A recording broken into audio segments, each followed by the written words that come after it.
All right, we got the recording going there. I was just talking about, eventually I want to get a webcam. And this guy, so I went to Best Buy, I don't know, a few days ago, and I'm like, I want to get a webcam. And they're like, we have no webcams. I'm like, this is Best Buy, right? And he said, he said it's because everyone's doing at-home distance learning from, Right. so they're all sold out. So they're all sold out.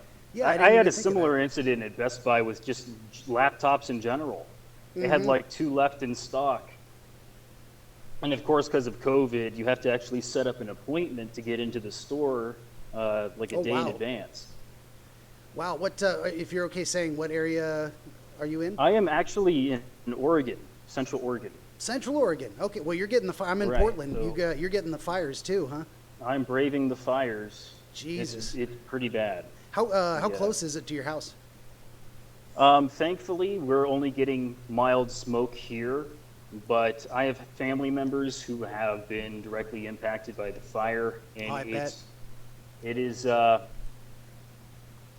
it's really shocking when because you hear about all this stuff on the news constantly of these things happening, but when it directly impacts your family, it's eye-opening. Oh, for sure. It's one thing to see it and know it's happening somewhere to someone, but to see it in your backyard. I've got a friend who his house burned down just to the south of us, somewhere in the Willamette Valley, and it's gone. And he was just posting to Facebook saying, "My life's work destroyed." My God, I can't even imagine. And I mean, that's awful, man. Well, where I'm at, that's terrible. No, it is. I don't even know what to do. I'm like, you can come stay with us if you need to. I mean, I'll open my house. I got my studio here out in the garage, and I'll roll out the gymnastic mats, and people can sleep on it if they need to. No one's asked so far. Even my my brother-in-law, my wife's brother, they live about 6.5 miles to the southeast of us, and they got the warning, be ready just in case. I'm like, that's really close to the city. I mean, I'm in the suburbs, but that's just amazing. The sky's been apocalyptic red. It's crazy. Yeah, it really is. Yeah. I wonder if people will be having interesting dreams in these times, and whether they will want to share them. That's I'm sure their dreams will be very interesting. Very vivid, probably terrifying. I would hope that anyone who would choose to say come on my channel would feel better afterwards. It's always my goal is that not only to produce things that the listener would be entertained by in the process, but to have the person I'm interviewing come away having learned something, feeling better about what they're going through. It's always something I'm hoping for. I mean, even if the person doesn't exactly learn something from the experience, there's something about sharing something personal, like dream. Yeah. It doesn't... with someone is in itself sort of therapeutic. For sure. Yeah, it doesn't get any more personal than what goes on behind your eyelids when you are unconscious. That's the most extreme level of personal you're ever going to get, which is why I'm always very grateful that people are like, let me tell you about it. Some people are like, me, look at me. And some people are more like, well, I will reluctantly share, but, and especially with those folks, I'm very grateful is the best way to describe it. I feel honored that people would want to share their dreams with me. Yeah. I kind of feel that way. But at the same time, I like what you're doing here, and I'd like to see this get bigger. It's interesting to me. Thank you. I appreciate it, and I really hope it does catch on, because I would, as I've said before, I would like to never set foot in any corporate place again in my life. I would like to talk to people from my garage and have that pay my mortgage. That would be fantastic. Wouldn't that be great? Yep. Here's hoping. I got my fingers crossed.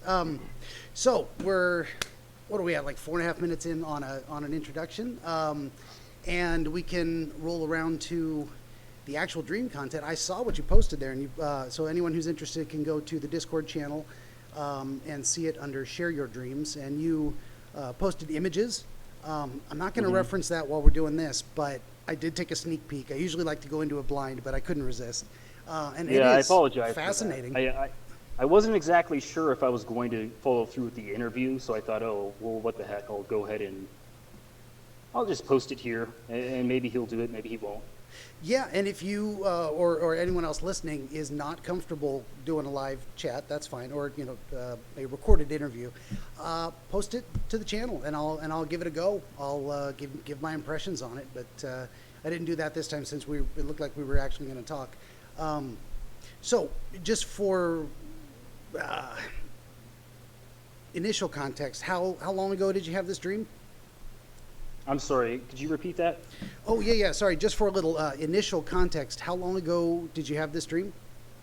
I estimate, I don't know exactly for sure when it was, but I estimate about 7 years ago. Okay. When I had this dream, and it is somewhat reoccurring. I haven't had it recently, but there's a certain context to the dream that is somewhat reoccurring. Okay. Gotcha. And then getting right into the dream content, you fall asleep, and what do you see? What do you experience? So, bam, I am asleep, and this part I find very difficult to explain to people because they have a hard time conceptualizing how this would work. But I wake up, and I'm inside of what you could imagine to be a very, very large hollow sphere. And I'm standing inside of the hollow of this sphere. And this sphere is actually the Earth, or what I assume to be the Earth. I had this intuitive understanding that somehow I'm inside the planet Earth, and that it's hollow inside. A completely empty space, and looking to the horizon or looking upward, you'll see continents, landscapes, mountains, rivers, oceans, lakes, as far as your eye can see, just surrounding the interior of this globe. And it is a extremely just beautiful place, covered with just green everywhere, rainforests everywhere. Extremely vivid experience, not just visually, but I also remember sensations like the air on my skin, or the temperature, or the humidity. It was kind of humid. And at the center of this globe is sort of like a star. And it's a shining bluish teal star surrounded by mist, this massive cloud of mist. So some things I really, some impressions I got that stuck with me was just how incredibly clear and blue this water was. I mean, it looks exactly like what you would see in pictures of a tropical island or like the Caribbean. It's just pure, clear blue. Absolutely amazing. And this part's kind of embarrassing. I mean, but there was wildlife there that I was watching, and there were dinosaurs, right? And I mean, it wasn't the most interesting thing. It was just like, hey, there's a dinosaur, but it's basically just a brown lizard. It's exactly what you would probably imagine a dinosaur to look like. But I found that really interesting. And at the time I was having this dream, my state of mind, how do I explain this? It was sort of like there's a certain oceanic wonder that you sometimes will remember or recall you having from when you were a young kid, that tends to go away when you get older. It's sort of like an excitement. And that's sort of the feeling that I had in this dream when I was witnessing my surroundings and where I was. And let's see, I want to make sure I'm not forgetting anything there. No, I think I explained everything about that part. So things start to change. I'm not exactly sure how the scene changed. It just kind of went from one point to the other without any kind of transition. But I appear inside of this building, and it's this mansion, an extremely elaborate, ancient mansion made of entirely of this very dark, laminated kind of wood. And I'm in a hallway. And I begin walking down this hallway. And as I reach the end of the hallway, there is a room. And let me think about this. It's probably maybe 30 feet by, I'd say 15 feet. So it's sort of like a rectangular room. And at the far end of the room, there is a large set of windows which allow you to overlook the outside. And I noticed that this building it's still inside the earth, and you can still overlook the scenery from behind these windows. Above me in the same room, but on the opposite end of the windows, at the top of the room there is it's something like a very long mosaic up against the ceiling. And this was really interesting to me. It was a mosaic from left to right showing different wars that have occurred on the planet's surface. So like starting at the far left, there were primeval wars. And then as you move towards the right, these wars kind of like transition through periods of time until you reach the far end where I don't really remember what was at the very right, but I do remember seeing it transition into like World War I, World War II scenery kind of stuff. And definitely there was like Roman-esque stuff. So there's that. Now, in this room as well, there is a very rectangular long table. It looks like just a meeting table. And there's chairs around it. And there are individuals sitting at the far left of the table and one individual sitting at the far right.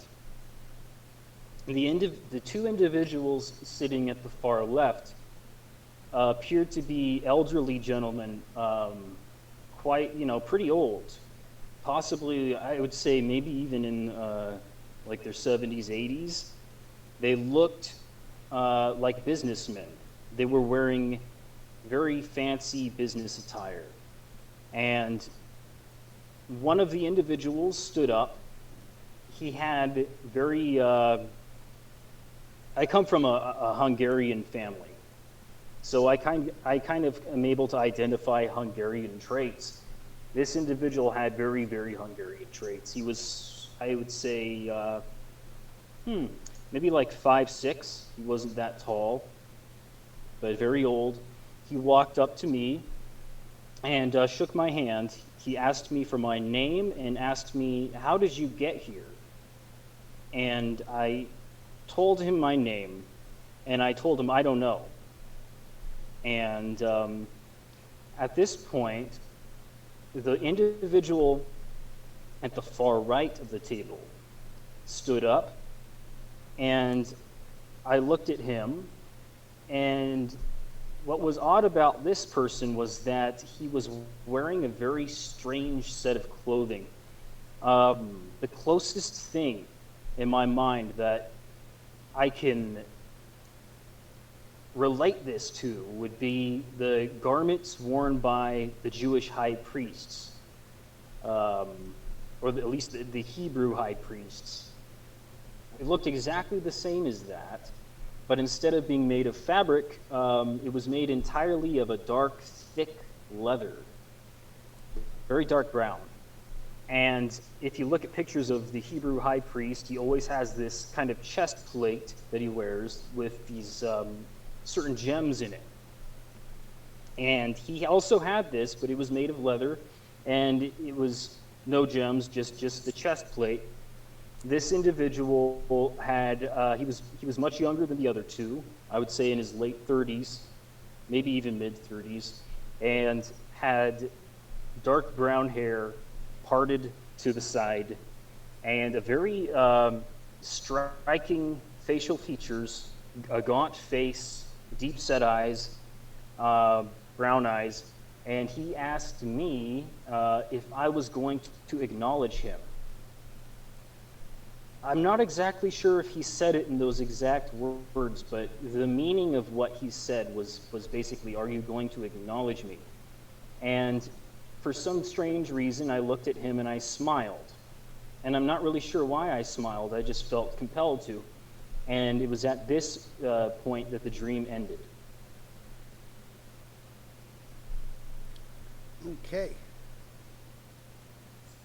Now, just for context, that was the first time you experienced that dream. That was the full, right. Full measure that's of the it. first time. Mm-hmm. Okay. Just out of curiosity, when you've experienced it in a recurring sense, did it end sooner or later? Did it go on longer? How would you describe it as being different than? It would be different because the two other reoccurring times this dream happened, it was much shorter. Okay. Much shorter, and it never involved those individuals again. It was always something different that would happen. But it always takes place within the earth.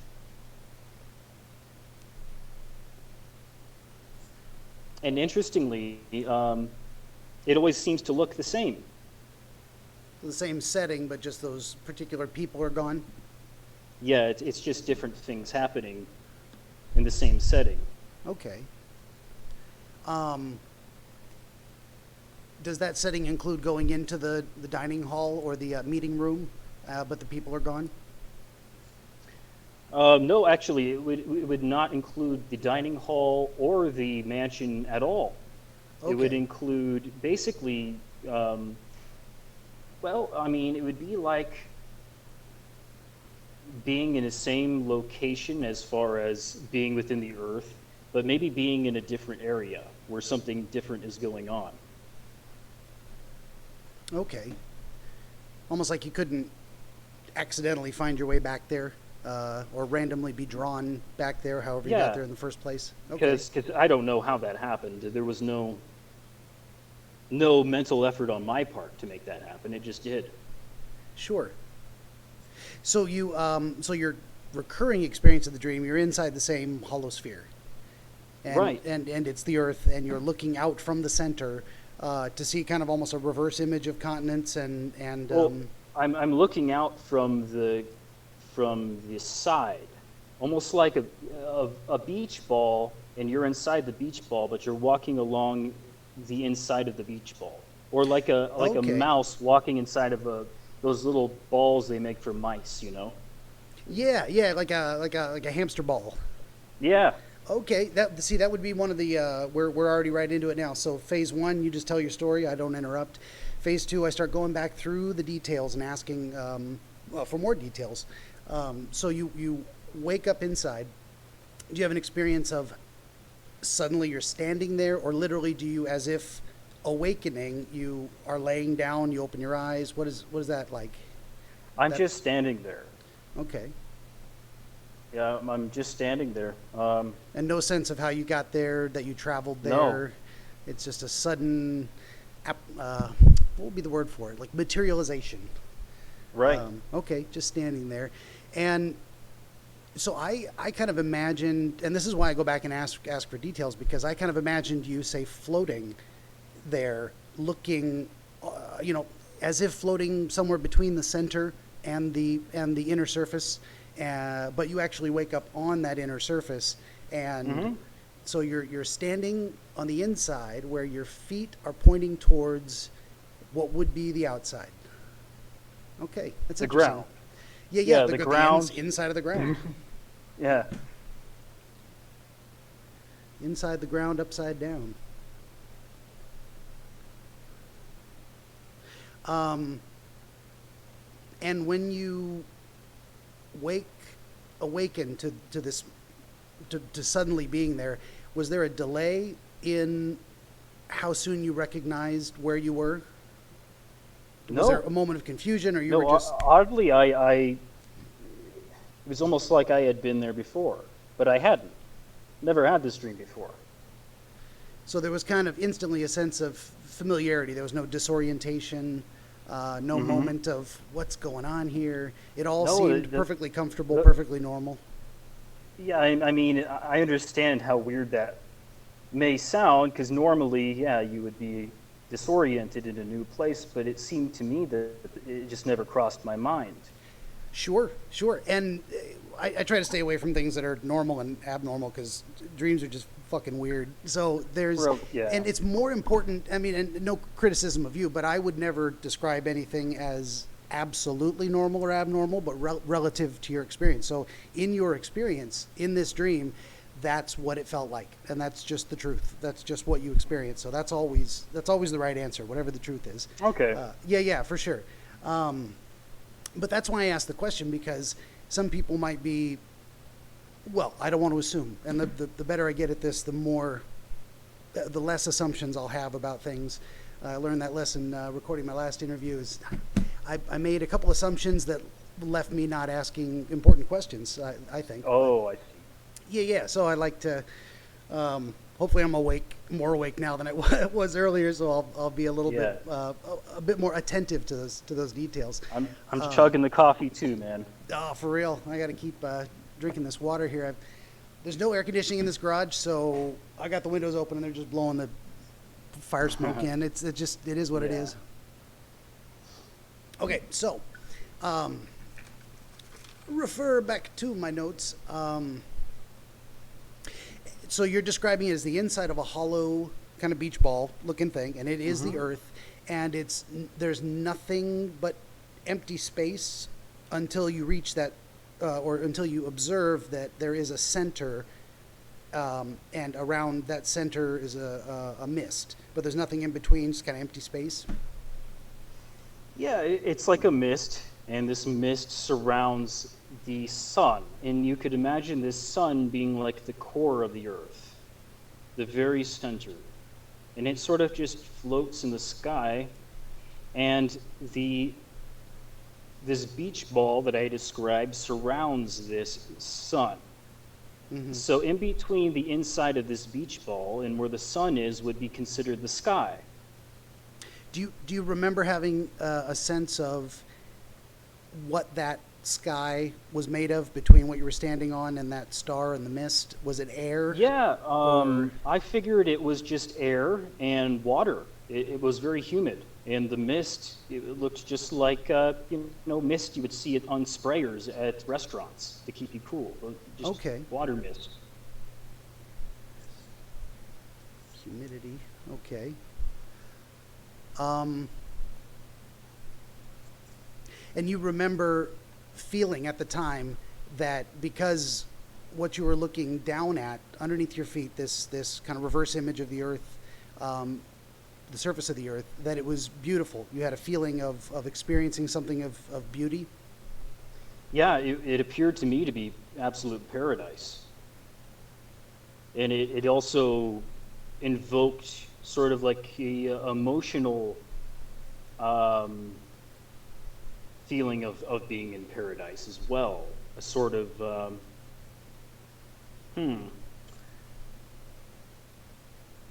I really don't know how to explain that feeling, actually. Yeah, no, these are I mean, you could leave it at saying this felt like paradise. I mean, it's like that's the best it could possibly be. Do you relate that to any lived experience of having traveled to tropical places or with lush green, or just viewing images and wanting to go to those places? I wish. No, I've never been to anywhere tropical, and honestly, I'm not even really interested in that. So no desire to travel in that sense? No, not really, no. Okay, fair enough. And it doesn't have to, that would be like a very direct sort of translation of the dream. You dreamed about a tropical island because you want to go there, but it can also... You want to go there. Yeah, and some people do, some people don't. Then again, you may be similar to me where, God, I love looking at those pictures. I'm happy to stay home and look at the pictures. It's kind of, and yes, it is beautiful, and I don't want to go there. Yeah, there's a lot of bugs, and it's never, in my experience, it's never as good in person as my fantasy of what it might be like to be there. Mm-hmm. I get that a lot, having traveled a bit, never outside the U.S., but who knows? I could be completely wrong.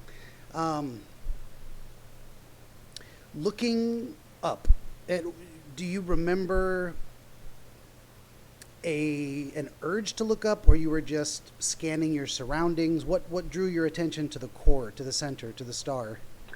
Well, initially it was just scanning my surroundings, but after that it was more of almost like being hypnotized with the wonder of how this could work, because of just the awe of what I was seeing, how I was able to see pretty much the other side of a continent just by looking up, that I was able to see any of this stuff. Sort of just like a, not disbelief, but just a sense of complete awe. Yeah, that kind of at a loss for words, like, whoa, amazing. Yeah. Okay. And then you described the star as being kind of a blue teal. Right. Do you relate it to the pictures we might have all seen of like a dwarf star? Not a bright yellow sun, but something smaller, something of a different color. Okay. Yeah, like a blue star, but probably a little more green than blue. Okay. You did say teal, and that's kind of a blue-green. Yeah. Did you have a sense at that time of what the star was doing there, how it fit into the picture? No, actually, okay. I don't know. At the time, I didn't really think about it. Okay.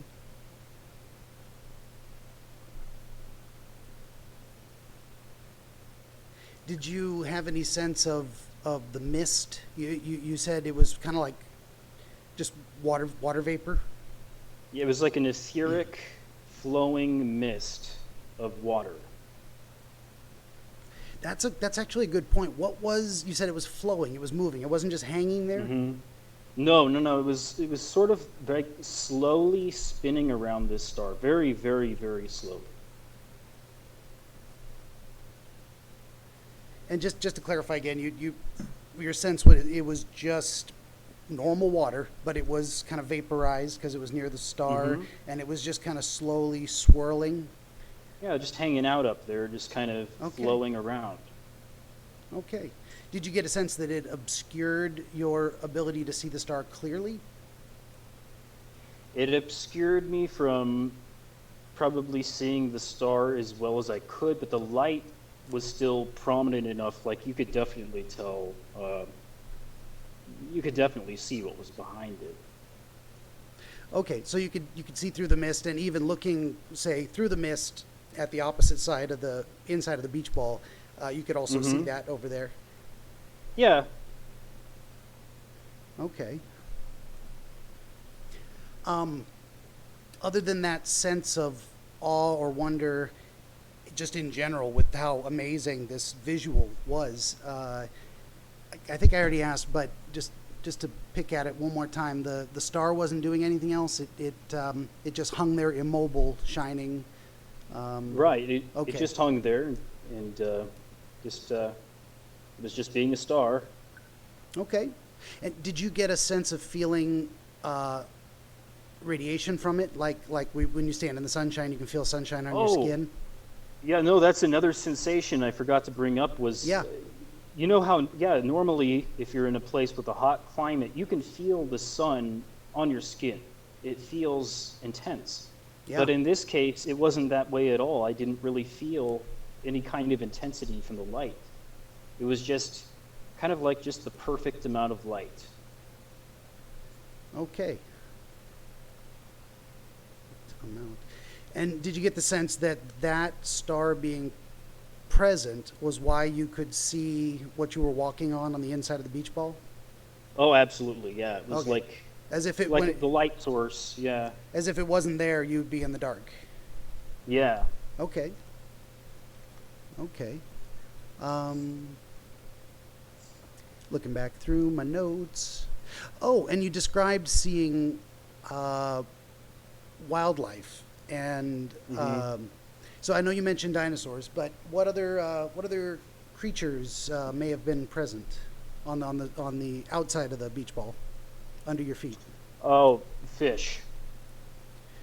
There were fish in the water, and I recall there being other wildlife, but for some reason, the fact that there were dinosaurs present somehow like takes up all of the attention of my imagination. Sure. So I have a hard time conceptualizing. I know there were other things there. I know the fish were there, for example, but I don't remember the details because because the dinosaurs were so grabbing to my attention that's all I can really remember. I mean, there's probably things about this dream I don't remember now that Sure. I've forgotten over time. Well, hopefully that's what's going to happen as I ask for these details, like the idea of did you get a sensation from the star, like light on your skin?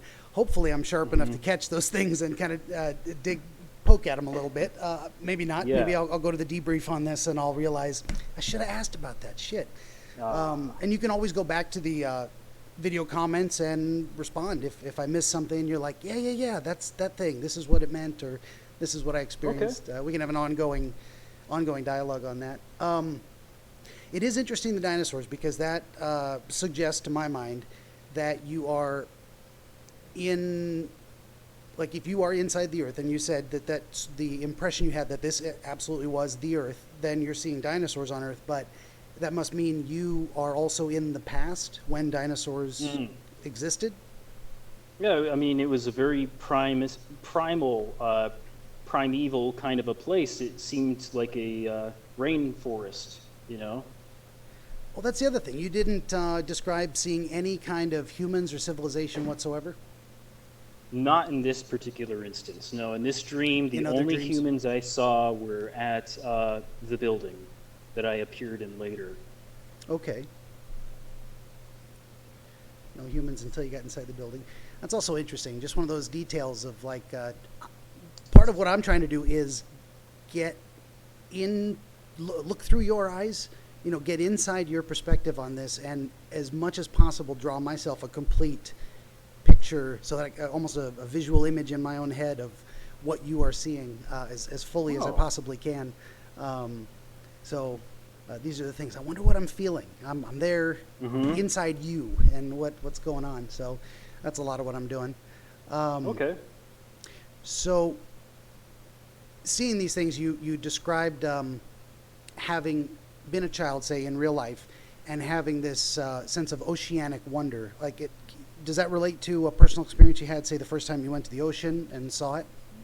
Oh, no, it's not. When I say oceanic wonder, I'm not exactly saying related to ocean. It's more like a sensation of, how do I explain this? Of not really being restricted. When you're a kid, you don't know how the world works. You don't know how things operate. You don't know how people work. You don't understand barriers or boundaries. And you just have a constant sense of wonder and feeling kind of more connected than many adults, or I do even now, that we have this sense of familiarity with the routine of life and boundaries between things. I'm probably not describing this the best way I could, but that's the only thing that comes to mind. No, whatever words you choose are the best you can do, and that's perfectly fine. I think that's all very important. That's just asking for a little clarification, and you relate it to more terms to give it a sense of fullness to what you're saying. And you also described having a sense of kind of excitement, kind of like unlimited potential, possibility. Yes. Okay. Yes. Almost like stumbling upon a treasure. Like a hidden treasure, huh? Yes.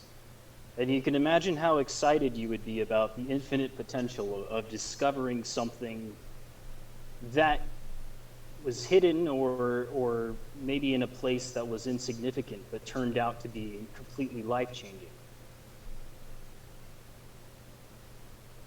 Okay.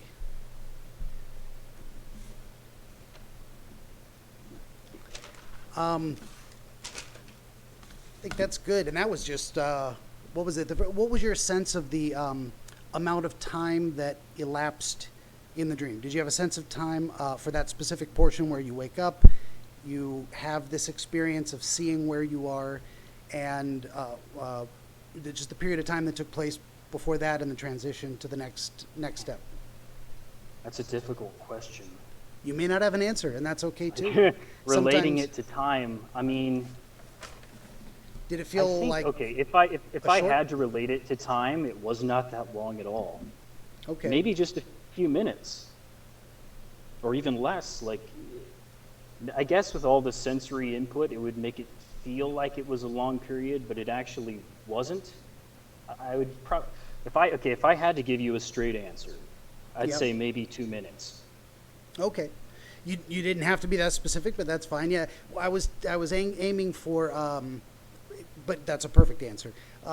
Did you feel like it was brief? Yes. Or did it feel like it went Yeah. on for years, but No. you sustained that sense of wonder for the entire time? It was very brief. Okay. Gotcha. As I said, no wrong answer, and I don't want you to feel pressured to describe anything better than you can. I mean, that's all we can do. And it's okay to say I don't know. That's all right too. Okay. Sometimes All I right. ask. So yeah, sometimes I ask for things. You're like, no, that really wasn't a part of the dream. Okay, fair enough. Yeah, it's weird because when it comes to time, and you're thinking about dreams and time. For some reason, that's a very confusing concept because when you're in this dream state, it's almost like time doesn't really work the same way. For sure. So it's really hard to determine if something was taking a long time or was very short. Yeah, exactly. But I think you were able to give a very accurate description that it didn't feel like a very long time. So Yeah. yeah. And that's as I was saying, there's no wrong answer. I was just curious about that. How long did it take?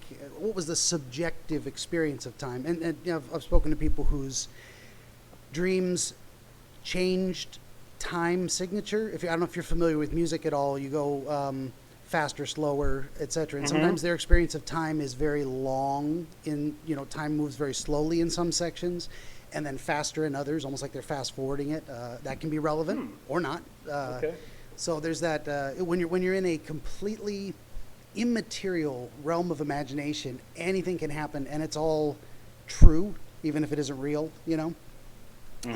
Certainly, dream time doesn't always relate to real life time, and you can have a dream where spoken to some folks who it felt like the dream lasted their entire lifetime. That was the subjective experience of the dream, and they woke Jeez. up and they'd only been asleep for a couple hours. They just felt like that took forever, and who knows? Well, that's kind of scary, actually.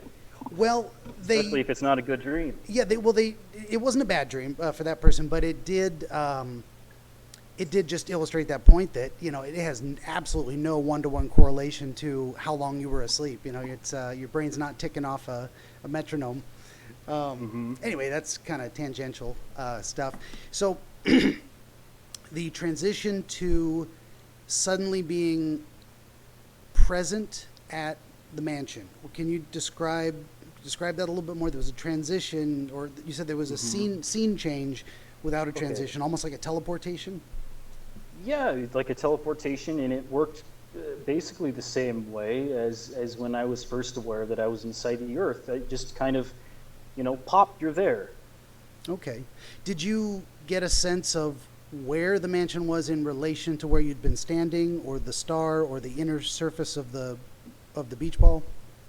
Not exact location, but I was aware that it was within this beach ball, inside the Earth.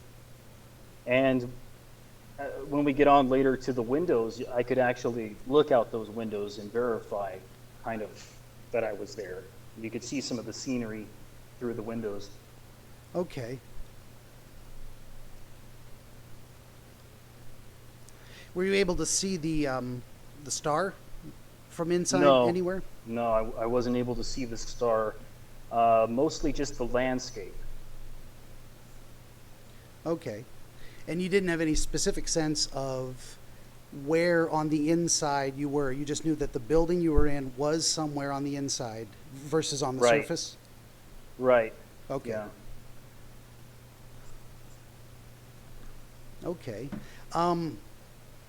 You described it as a mansion, ancient, elaborate. When you teleported there, were you standing outside or were you already inside? I was inside, and I was at the very beginning of the hallway. So I was already inside the mansion, and there's the hallway, and then at the other end of the hallway is the room with the meeting table. Okay. And I was at the beginning of the hallway and had to walk through this hallway. So you never had any visual imagery or experience of entering the mansion, seeing the mansion from the outside? No, Okay. but I guess I knew it was a mansion somehow. Sure. No, that's exactly how you described it. And sometimes the internal cues would let you know, would be a reference to what kind of a building you're in. You'd know if you were in a jail cell. You'd know if you were in a church, even if you never saw the outside of the building. Right. So that's, but yeah, I just wondered, so what you're describing with the qualities of the mansion being ancient, where's my notes? Elaborate. This was all from the visual representation of the inside of, say, the hallway and the meeting room? Mm-hmm. Right. Okay. Based off the interior. Did you notice if you were standing at that end of the hallway where you first appeared, did you notice if there were doors of any kind behind you? No, I did not look behind me at all. So I don't know what was behind me.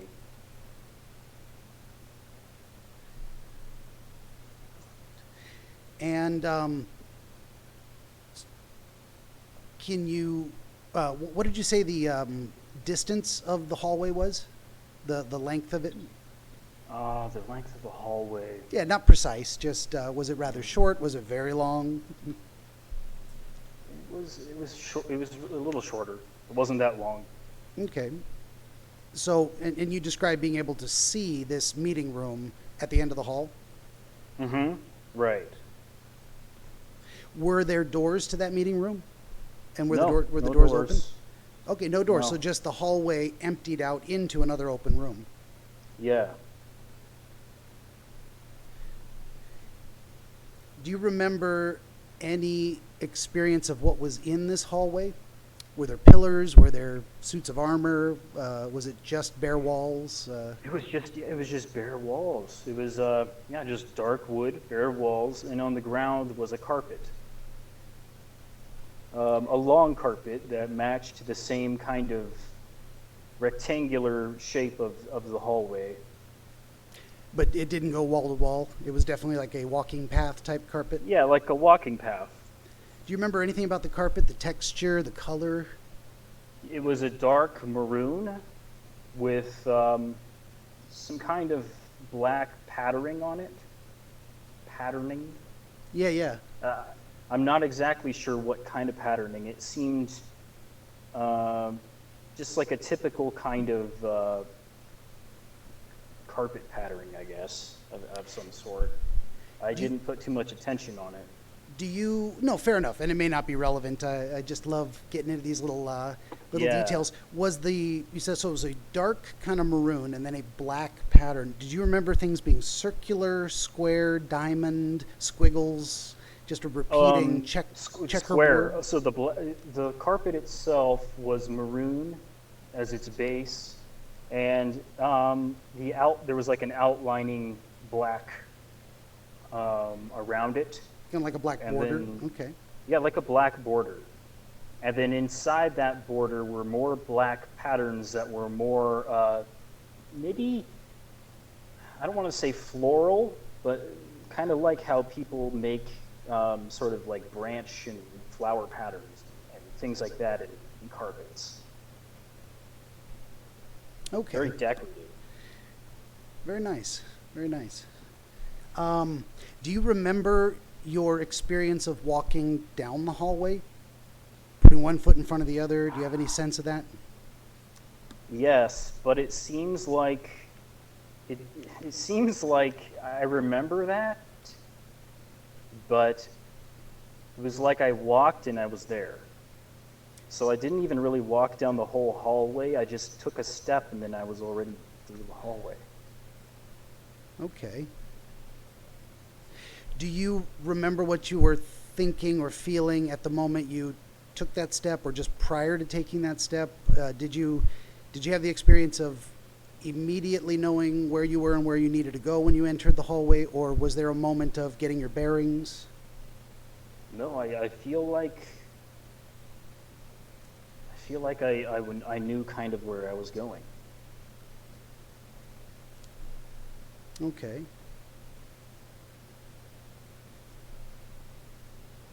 And then that feeling of knowing where you were going, you took the equivalent of one step and you're there. You're like, I'm not wasting any time. I'm not tiptoeing to the end of the hallway. You weren't afraid to approach the room. I actually didn't feel any kind of emotions about it at all. Okay. I mean, compared to the first part of the dream, which was definitely more emotional, this was more like I was just going somewhere. I wasn't exactly feeling any way about it. And when you got there to the room, you noticed it was larger. You described the room as, say, 30 by 15, and that's a rough estimate. That's fine. Did you get a sense of the size of the hallway? I mean, there's a hallway in a modern, say, suburban home. It's like 3 feet, 4 feet wide by 7 feet tall. How about the hallway you were in to get to the room? Well, it was a little bigger than that. Sure. It wasn't, say, a grand arched hallway type of thing. Okay. No. It was more a hallway you would find inside a home that people actually lived in of some kind, rather than, say, a architectural structure put up meant to have a procession walk down the hallway, many people side by side. Yeah, it was more of a functional hallway. Okay. Gotcha. And let's see, when you got to the room, so you're standing at the entryway to the room on the precipice of crossing over, or did you just, in one step, you're inside the room just barely, but now you get the full view? Okay. Right, yeah, just one step, and then I am at the mouth of the room. I'm basically in the room, but at the mouth of the hallway in the room. And you described looking around, and the first thing you saw was that there was, or rather the first things that immediately occurred to you was, there's a table, there's windows, there's a mosaic, there's people, and this was your first glance around. You took it all in? Right, yeah, starting with the window, then the mosaic, then the people.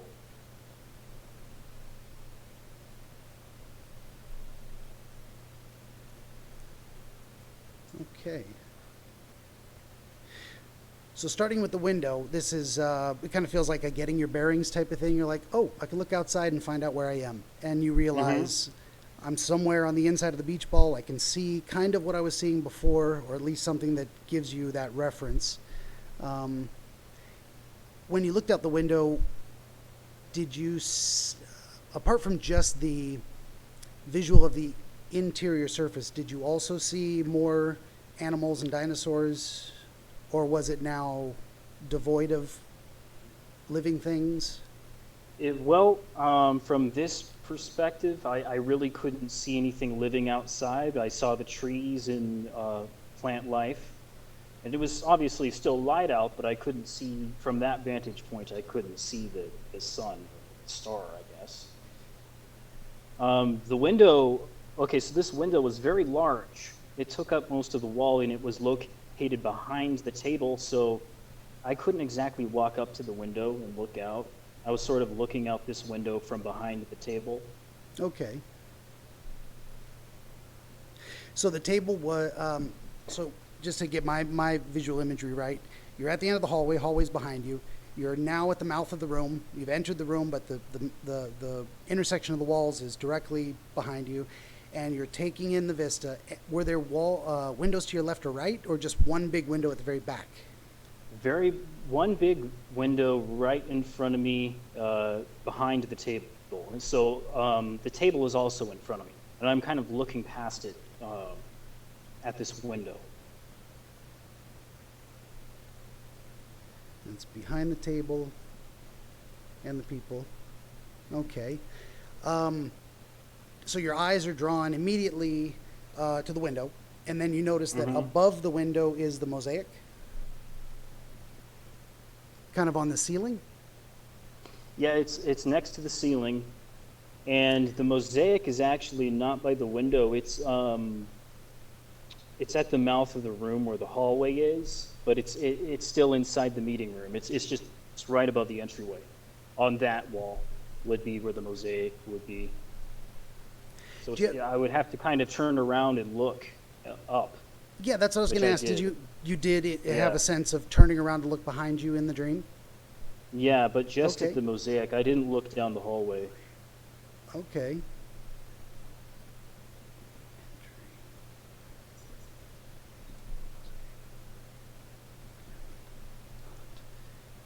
Hallway. Sorry if there's lapses in talking. I'm actually writing as fast as I can. Cool. No one else could possibly read this chicken scratch. Luckily, I've trained myself to be able to decipher my own scribblings. And it's interesting to me, and I'm focusing on this a little bit too, because you look in the room and you see the window and the table at the same time immediately. Then kind of look behind you and see that there's a mosaic above the threshold you just crossed. And then you notice that there's people. You turn around again and there's people there. Yes. You didn't notice the people there until you turned back from the mosaic, like they weren't there at the table already? I guess not, because I did not, I don't recall acknowledging that until after.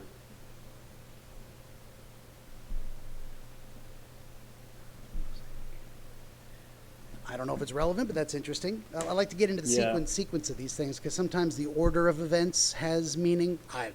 The hell if I know, but we'll try to find out. If any of the symbols have meaning, then everything must have some kind of meaning, right? Yes and no. Sometimes, this is where you get kind of into the Freudian thing. Is like sometimes a cigar is a penis, and sometimes it's just a cigar. So if you dream about a cigar, are you having a phallic dream about your own sexual inadequacies, or are you just like, I remember that time I had a cigar and it was a good time, and I had it with my grandpa, and I miss my grandpa, and I just dreamed about having a cigar because I miss my grandpa. Sometimes it's very simple. It varies from person to person. So sometimes I'm going to ask about these details and it goes nowhere. Like, what the hell do I know? But sometimes it brings up something very meaningful. So we're gonna get there eventually.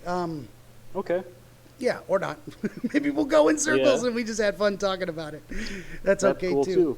In terms of my process here, I think I want to focus chronologically on that series of events. So from the mouth of the room, you saw the window and you looked outside, and then you turned around and you saw the mosaic, and that's when you did you have an experience of time elapsing as you scanned it left to right?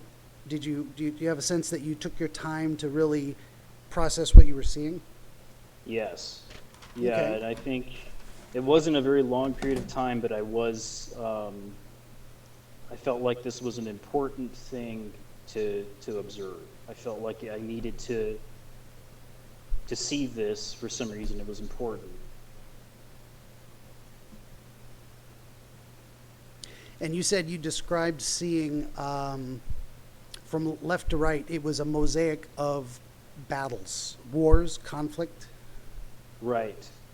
Okay. And it went, you said, far back into, say, primeval? Yeah, wars? Like early, they were all human-based conflicts, of course, and it went back to, like, Stone Age conflicts.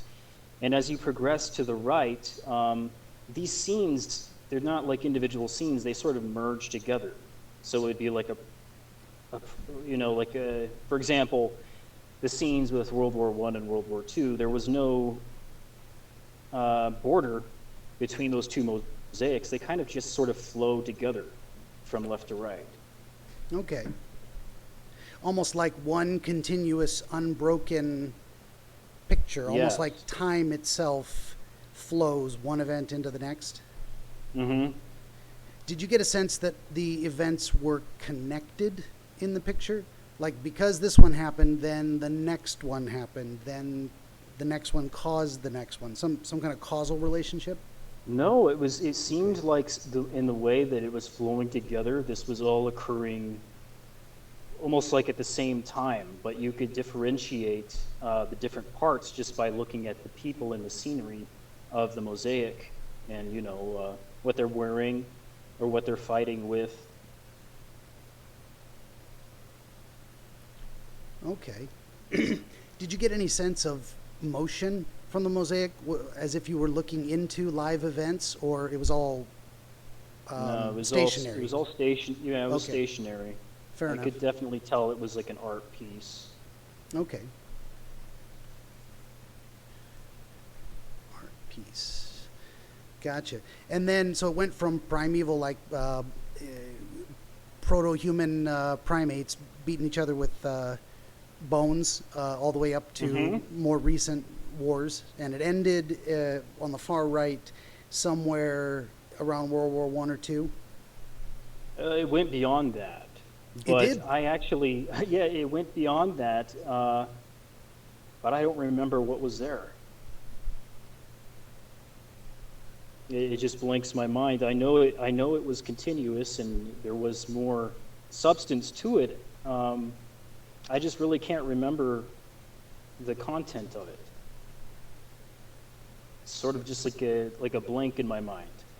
Almost as if it was things in the future that haven't happened yet, so you don't have access to it? Yes. Like you can't remember it? Hmm. Interesting. But the sense that it did go on, that there would be more, and that these Yeah. these events were not finished at what you could remember or see at that time. Yeah, definitely. Okay.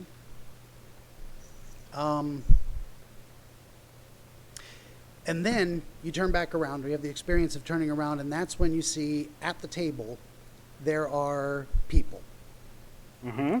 Did you have a sense of what caused you to want to turn around? Like you're viewing this mosaic, and did you get a sense that you were finished with it, or I got a sense that my attention was being put elsewhere. At that point, it was like, maybe you're doing something and then someone calls your name and you turn around to meet them.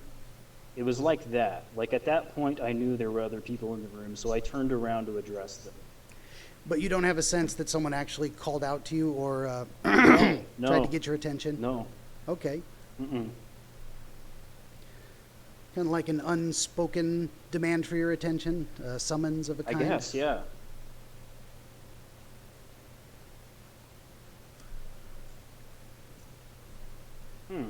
Okay. And then, this chicken scratch is bad. You described, so you're at the foot of a long rectangular table, and that the length of it is stretching away from you down the room towards Towards the no, open no. window? I think I made a mistake if I did say that. No, that might have been I'm my actually, assumption.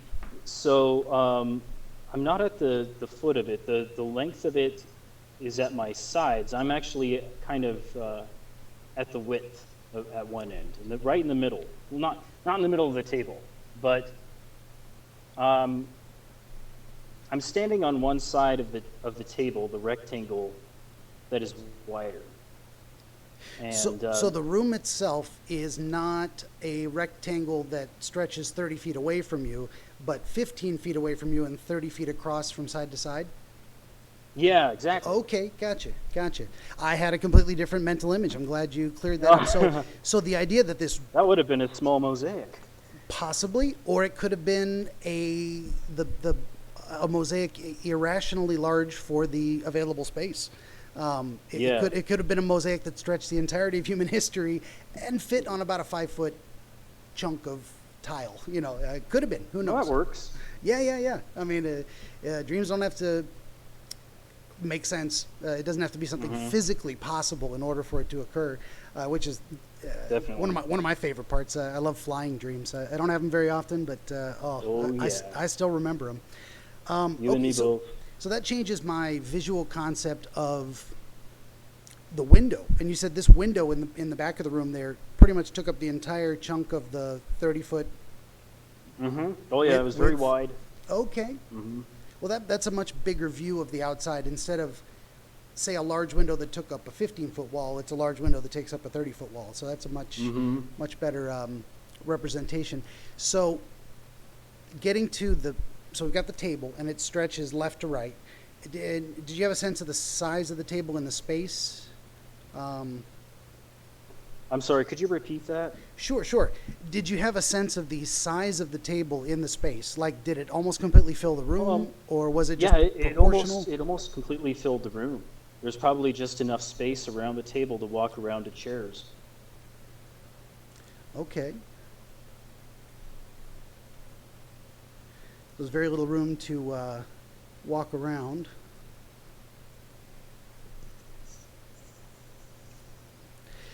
So when you say it almost filled the space from side to side, did it also almost kind of fill the space from front to back? Was the table itself, for example, if the room was 15 by 30, was the table 10 by 12? Was it huge and almost occupied the entire room? Well, okay. Yeah, it was quite big.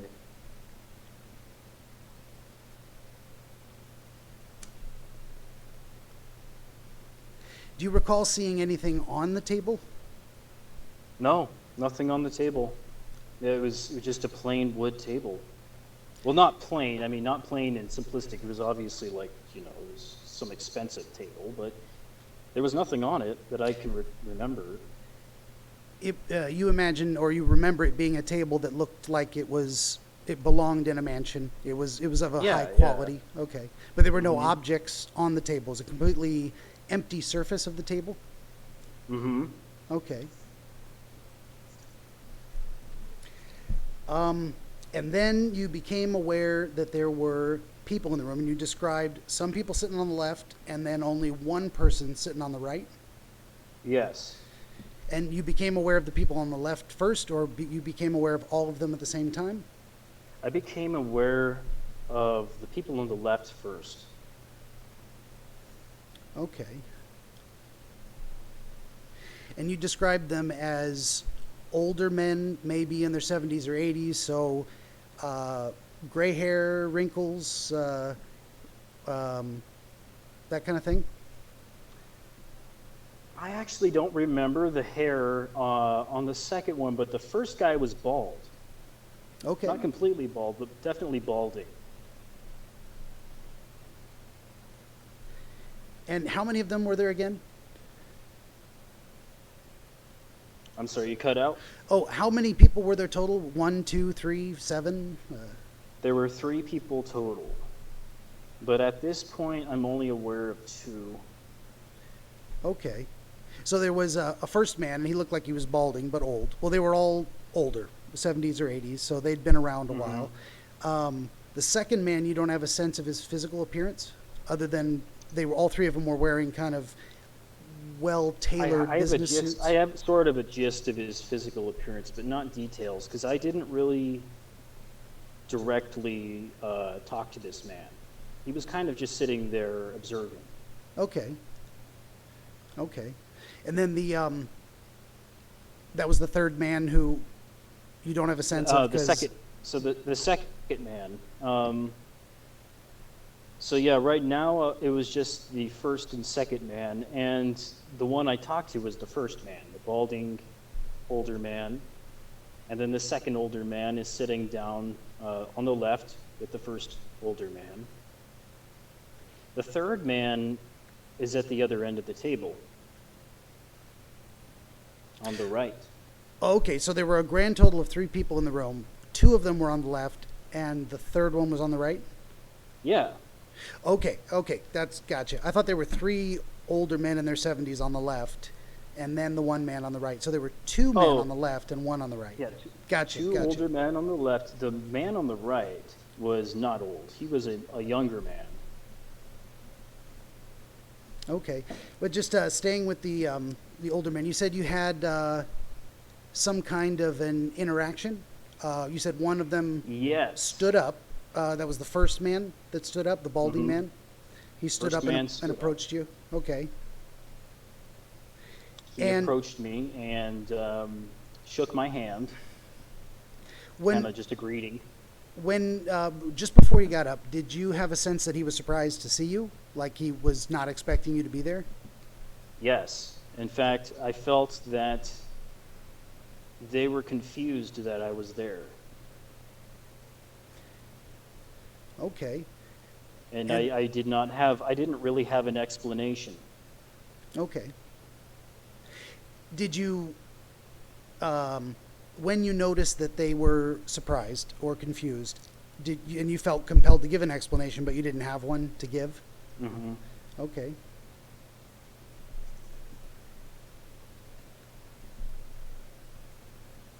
And then he stood up to come over and greet you? Yes. Did you have a sense of how he moved? Did he move like he was a little bit older, a little slow? Oh, yeah. He totally had the same kind of movement that you would expect from an older gentleman. Didn't use a cane or anything, but he was slower. And you could tell by his posture, he was older. Okay. And he came over. Had you moved into the room at all, or you were still standing exactly where you started in the entryway? I never moved, and he walked towards me. Okay.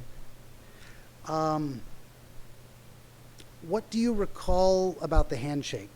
Was it a firm handshake? Did it seem weak? Did it seem hesitant?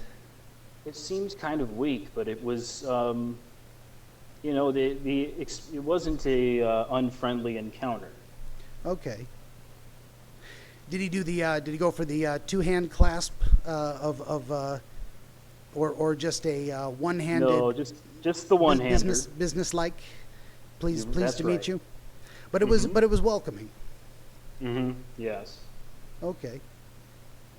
You didn't feel like they wanted you gone, just that it was an unexpected visit. Yeah, maybe they were expecting that they could learn more, but I just couldn't really tell them anything. So you described him as being maybe 5'6". So in the dream, he was shorter than you? Yes, he was shorter than me.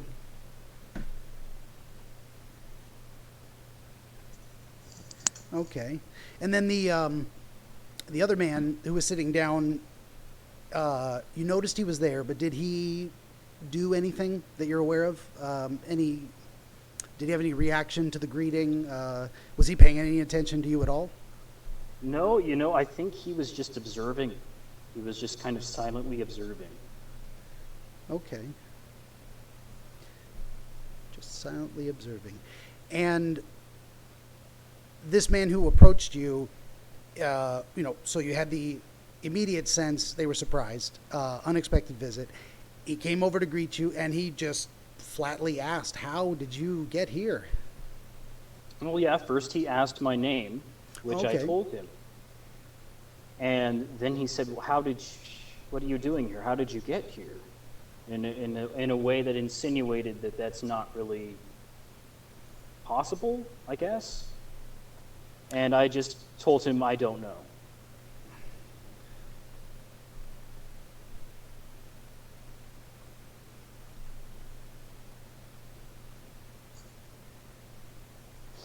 And did he have any reaction to you telling him you had no idea how you got there? No. Okay. Trying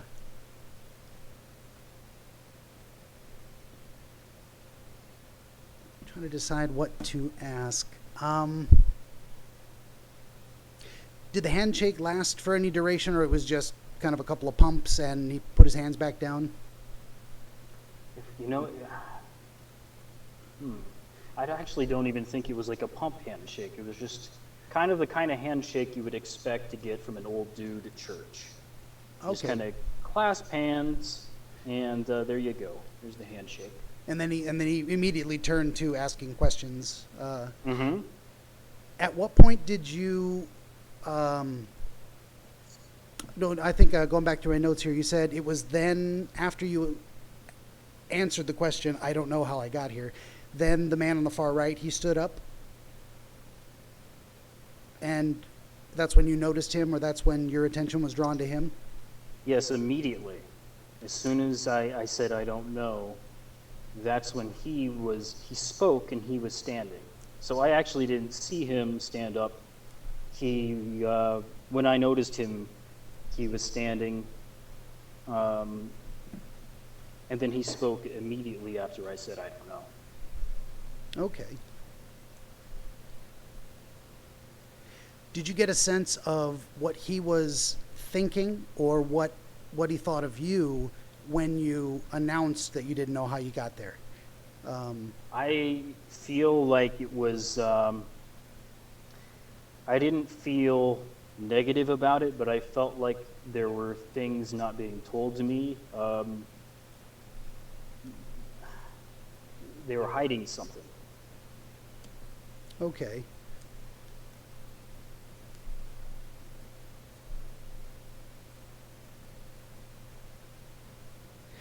Did you, broadly speaking, you felt all three of them had kind of that similar feel to them, where they were surprised to see you. I think you described earlier in the dream having the sense of finding hidden treasure, like you're inside of a place you should not have been, so to speak, or that you wouldn't normally have access to. And that you went even further down and you got inside this mansion, down the hallway into this room, and the other persons there, the only other people you'd seen in this entire dream, they were also surprised, like, how did you get in here? Right. And you felt a feeling that you were not unwelcome, but that just because you were there, they weren't going to spill their guts and tell you things you shouldn't know. Okay. Yes.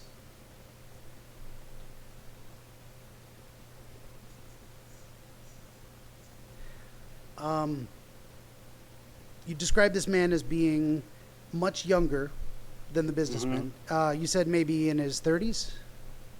Yeah, I would say mid-30s, maybe late 30s. Okay. So old enough to maybe know what he's doing, but definitely younger, more spry. Than the maybe other two. more on That's the ball. for sure. Okay. Yeah. And you said he had brown hair and kind of these, you said gaunt, deep-set eyes. Did you get a sense that he was, when you say gaunt, you probably mean prominent bone structure? Or did you mean the like... bone structure. His cheeks were not full. They were more concave. But not like Monster Mash concave, but like, some people just tend to have a more narrow bone structure, and their cheeks are a little more concave than convex. Okay. And his eyes were a little more deep set than bulging. So you had a feeling that he was thin with prominent bones, but not starving, not sickly? Yeah. Yeah. Okay. And he was also pretty tall, like not super tall, but definitely taller than me. Okay.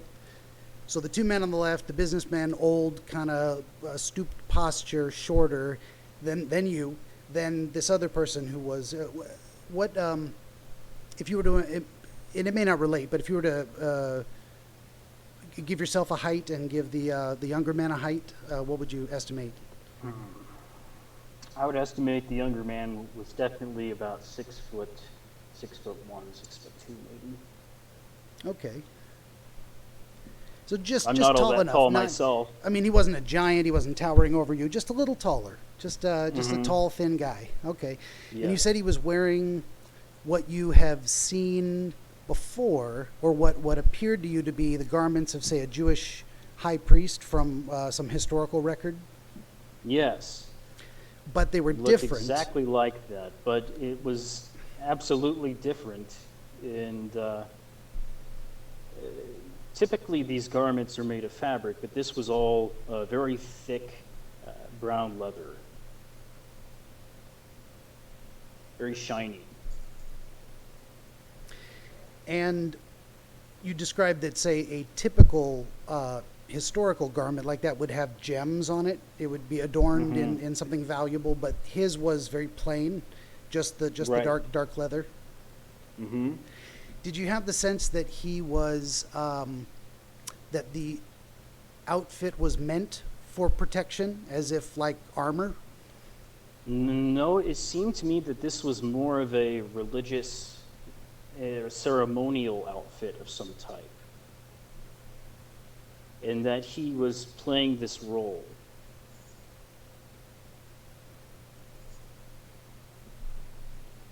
Okay.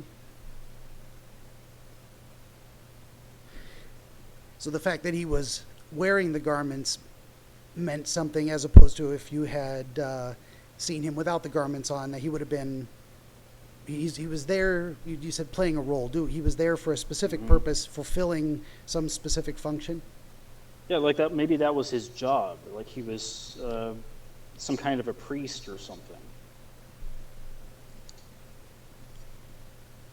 And you got the sense from him, too, that you were an unexpected visitor and probably not an authorized visitor. Yeah. Okay. But I think in his case, he was more concerned with the fact that I didn't acknowledge him first. Almost like I have no feelings towards this individual. I've never met this individual before. But almost like he was a friend of mine, and he was somewhat bothered by the fact that I didn't say hi to him first. Almost like it kind of hurt his feelings that you didn't immediately recognize him and seek to connect with him first. Yeah. Okay.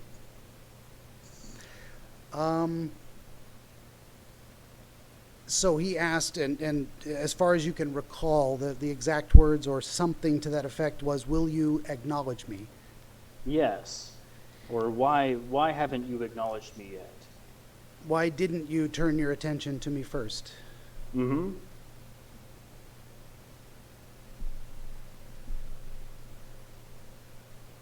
Oh, wait, no, wait. What he said in his exact words is, shit, it was,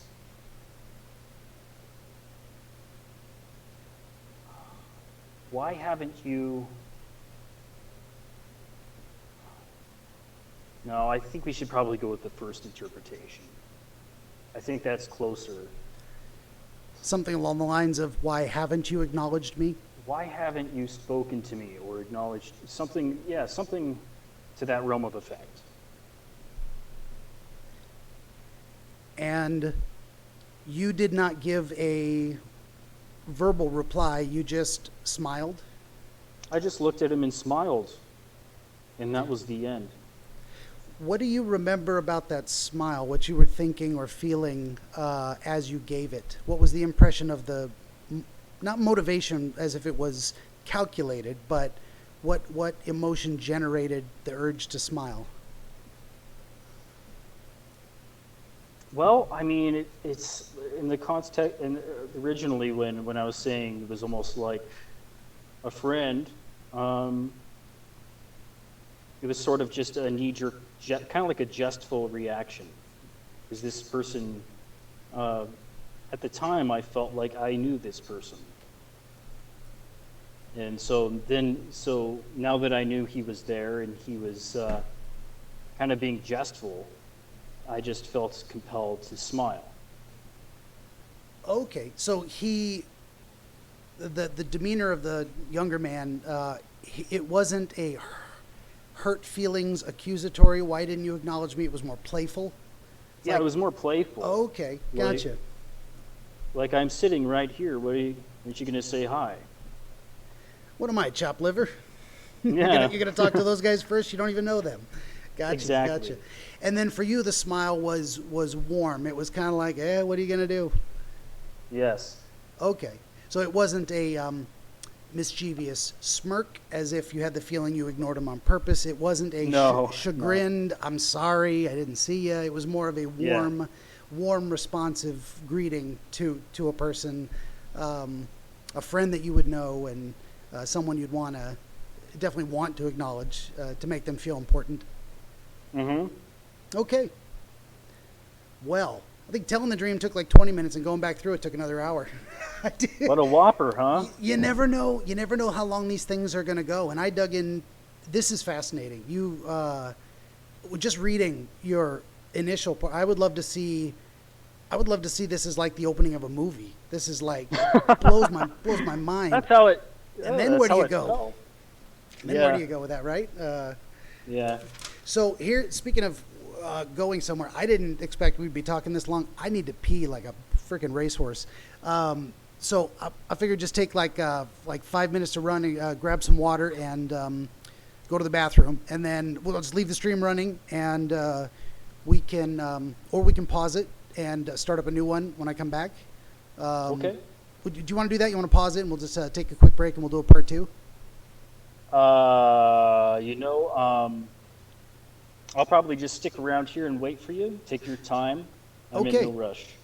Yeah, I don't want to leave our listeners hanging. You can feel free to fast forward. I'm just gonna take care of some business, and I'll be right back. And then we'll get into what does it all mean. I don't know, but we're gonna try and figure it out together. So, okay, I will be right back. Alrighty.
Okay.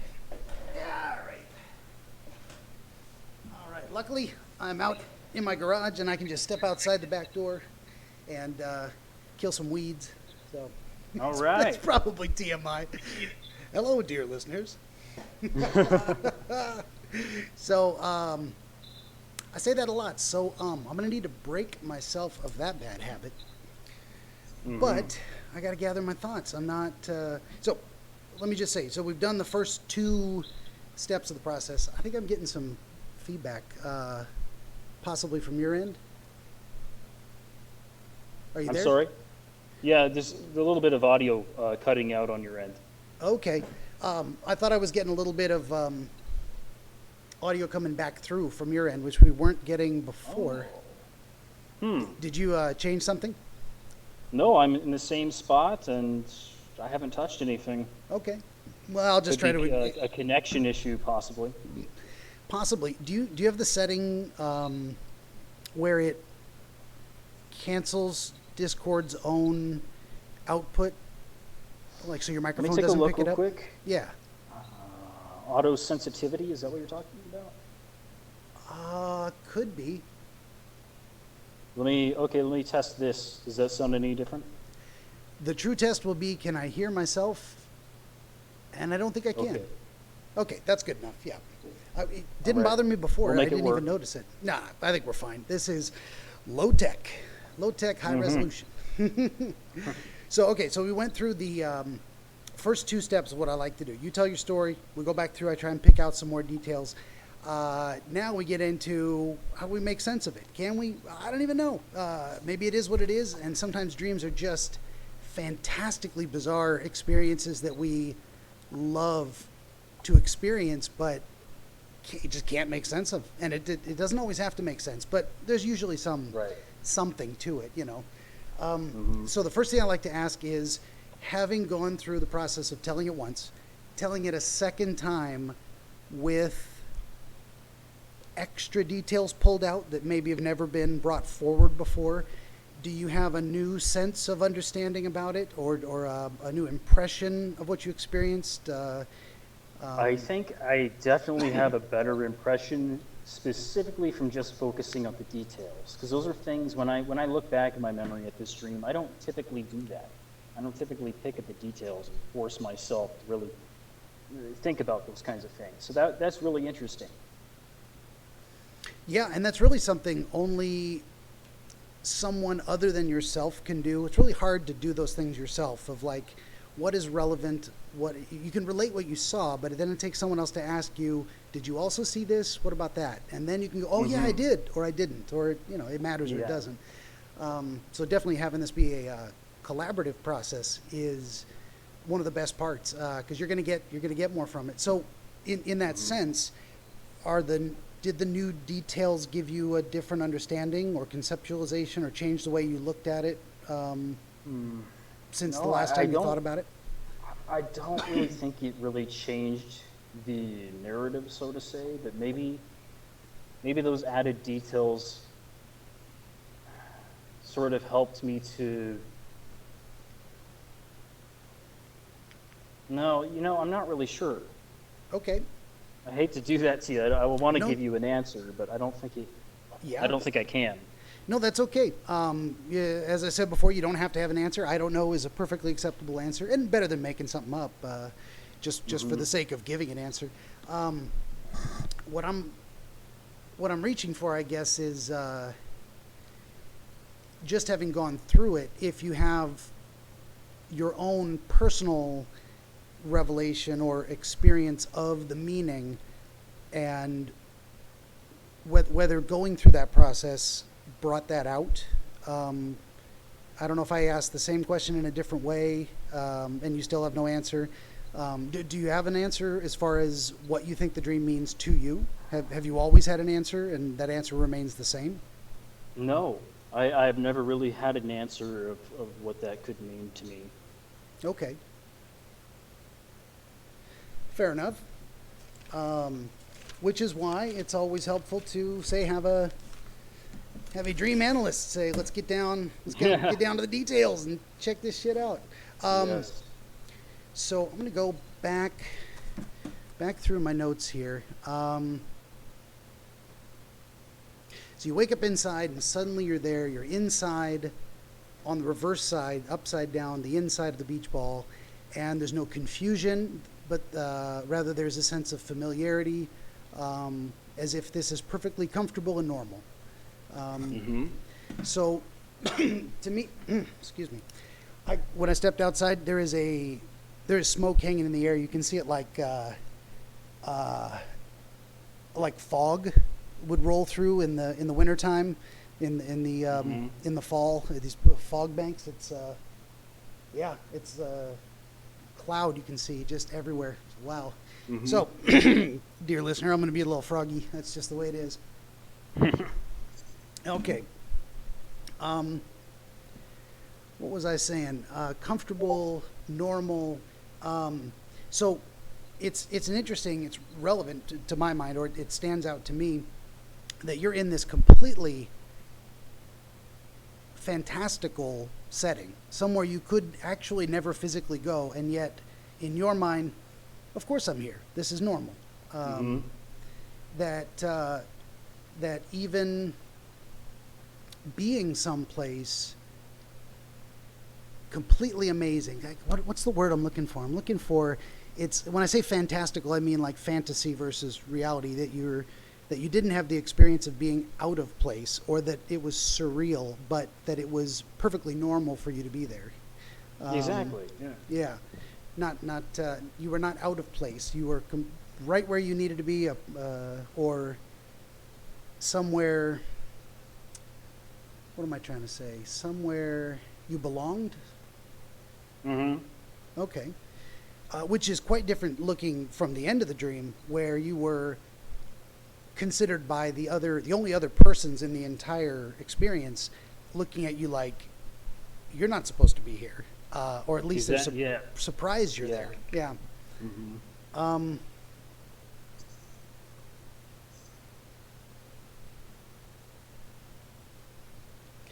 I think there's some significance to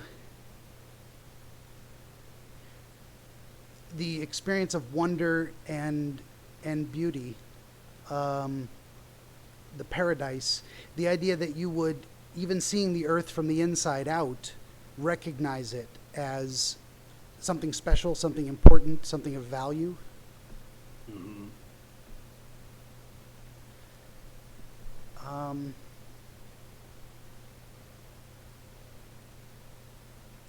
Something that you were awed by. So you're in a place, a fantastical place, an impossible place, and it was wonderful and beautiful to behold.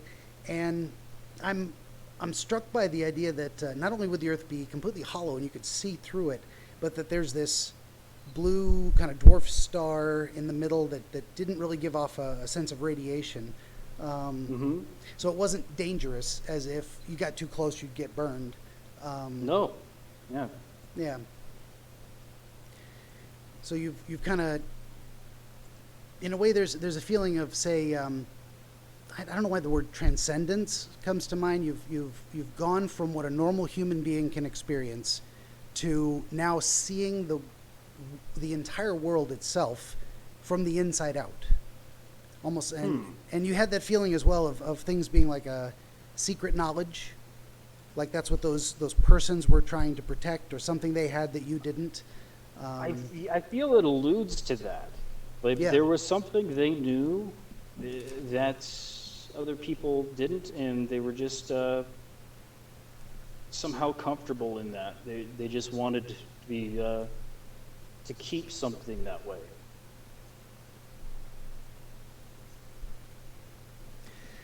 Almost as if that was their purpose, to be the gatekeepers or guardians of secret knowledge?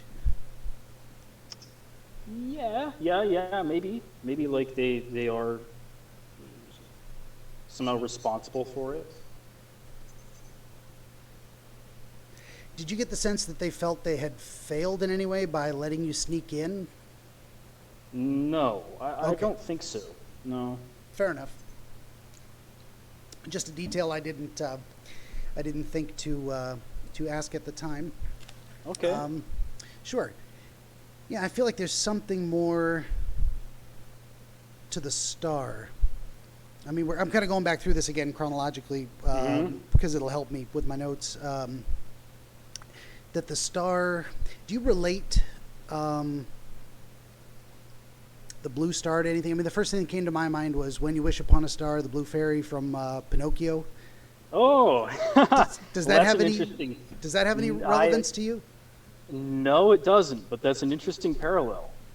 That is actually kind of an interesting parallel. Yeah, I'm just literally grasping at straws. Like, where does this connect? What is going on? Are you insinuating that there's like an archetype of that somehow embodied itself this way?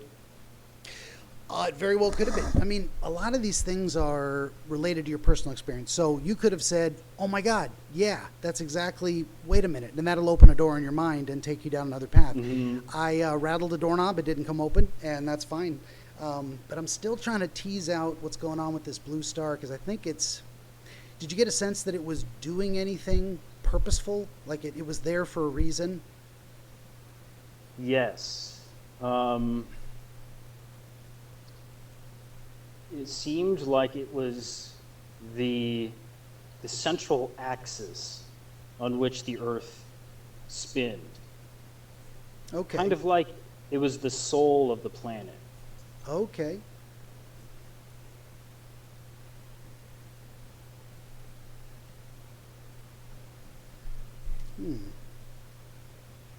Thinking about that now, let's see. What's a good question to ask related to this? I feel like there's something there in terms of. I mean, it all leads back to this feeling of acquiring or acquiring secret knowledge or experiencing something out of the ordinary that you maybe weren't supposed to, or that maybe most people would not have access to. That seems very central to it, and not only seeing the Earth itself from the inside out, but that secret knowledge of actually how the world works. Why does it spin? It spins around the axis of this central star that is powering the Earth, giving the Earth its animation, its life. Yes. Okay. Blue star. And I don't know why. I'm just stuck on this. I feel like there's something I'm not getting. I mean, the idea that it's blue, or mostly blue-green. Oh, go ahead. I'm sorry. No, that's okay. And I think the color is relevant, too. Something about the color blue, the color blue-green. Go ahead. What I was going to say is you're kind of insinuating that these symbols mean that in my waking life, these are things that are important to me. And they may be, yeah. Those feelings involved in it are like reflective of the feelings I have towards that. Yeah. There's a lot of connection. There's absolutely a lot of connection to what you experience in the dream. But then again, it can be completely disconnected. I hate to do that flip flop on you. Sometimes Okay. it is very much that let's say, just for the sake of argument, that what this dream is starting off telling you is that you want, this could be a secret wish or desire, you want to transcend the surface of the Earth, to see the Earth itself in total from the inside out, that you want to understand it, you want to see the secret inner workings, and that's a desire. It could be absolutely that, and maybe that resonates with you, and I've nailed it. Then again, it can also be and I think that answer is most likely just because of I think that makes a lot of sense, actually.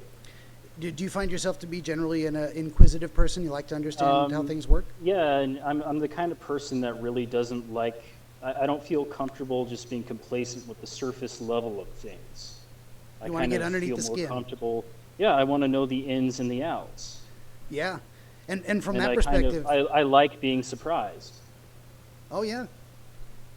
Very nice. And it's interesting that you didn't just experience, say, seeing a mountain or a tree from the inside out. You saw the whole world. You saw to the core of the entire globe, the summation of human experience, everything except the people that went to the moon, is all happening on that surface, and you're looking at it as an outsider, but even from the inside.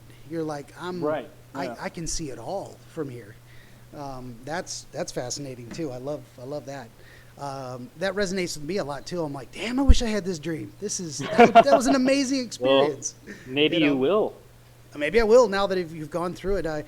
I'll start doing like maybe a special series of here's dreams I had because I talked to people about their dreams. Maybe I'll do that. That would be interesting, or even just share your own dreams and your own interpretations of them.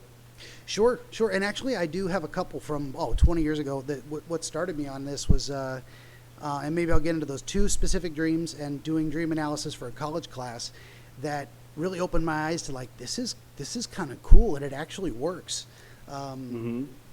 So, but I don't want to get off of take focus off of you for too long here. And I don't know how long you have. Whenever you're done, we're done. But I can keep going because we've only, in some ways, scratched the surface. I'm not here to limit you. I'm here to make this work.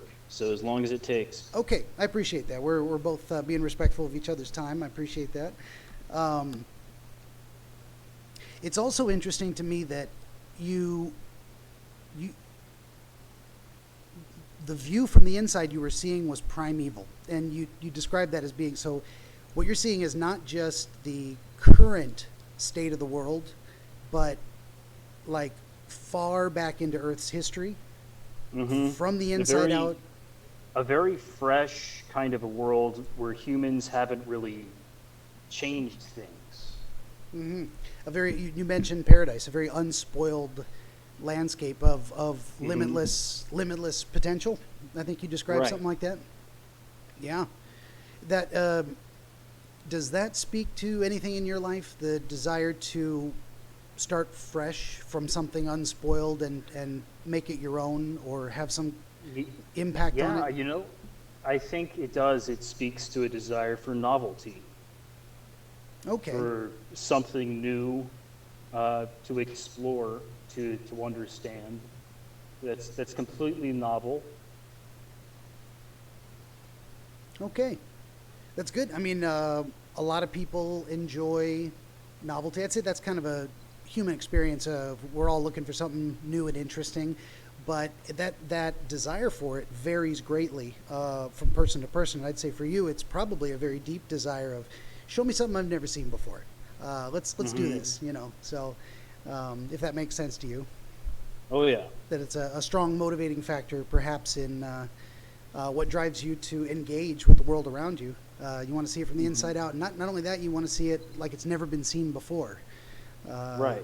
Yeah, that's cool. No, I share that too. And I think this is a common human experience, but it varies from person to person in terms of how strongly that is a motivating factor. There's some folks that are very content with routine.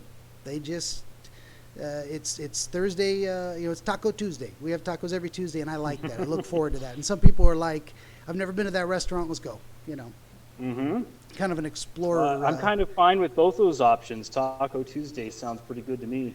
Right? I do enjoy that too. I like my routines, but I also, I crave novelty, and that's part of the reason I enjoy talking about dreams. I'm going to hear all kinds of crazy shit I've never heard before. Like, what is that? This is like, right. And it never happened. It was just inside someone's head, and it's absolutely true, even if it isn't real. You're on the frontier. Yeah, going inside. Man, you remember a movie from I don't know how old you are, but a movie from the 80s called Dreamscape? No, I've never seen that. Oh, yeah. It was, and this trope has been played out. Maybe you remember the movie Cell with Jennifer Lopez and Vincent D'Onofrio? No. That one, I'm going to tell my audience right now, unless you like disturbing horror movies, do not watch Cell. That's not for me then. Yeah, don't watch Cell. But Dreamscape, okay, long story short, I'm rambling. The trope is you're able to enter someone else's dream. I would love that. And I'm kind of hoping the Elon Musk thing he's doing right now is going to give us the ability to go inside each other's heads, kind of that psychic communication. Maybe I can join someone else's dream and experience it. I'm in. Put that electrode in my brain. Let's do it. I think I might have to join you on that. Mm-hmm. That sounds quite interesting. That seems like it'd be a lot of fun, yeah. Mm-hmm. So yeah, we got down to the hidden treasure, infinite potential thing, seeing things new.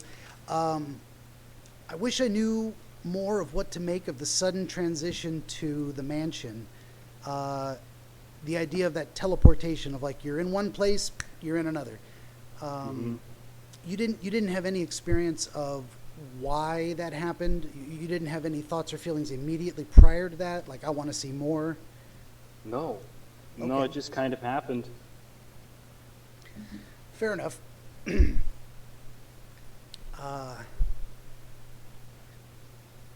This is where it gets a little. I mean, if we were just not trying to produce a podcast, I would probably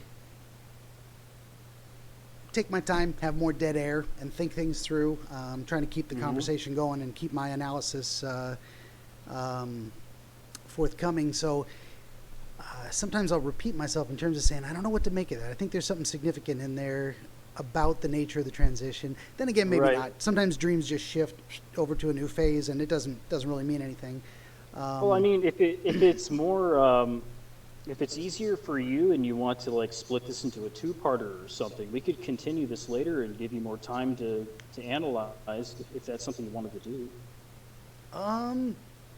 You know, I did think of it earlier when I was taking a break. I was like, that might be a good idea, but you know, we're on a roll and we've already gone for almost 2 hours. I figured we'll probably wrap it up within the next 10 or 15 minutes, and Oh, gotcha. that's a hell of a lot of content. Longer conversation I've had with anyone else, but I'm down. I'm not. Oh, right. Yeah, I'm not unhappy. I apologize for that. That's kind of why I wanted to give you a synapse of everything, because it's a lot of crap. It is a lot of content, but I think we're making some pretty good sense of it. I think there is relevance to the mansion itself. I think there's relevance to how you conceive of it. So the way you describe it is, it's not, it's old, but it's well kept. It's like, it's a place of value. It's a place of things that are created or crafted well, that stand the test of time. It's a place, you know, you didn't enter a dark cave. You didn't go into a broken down old building.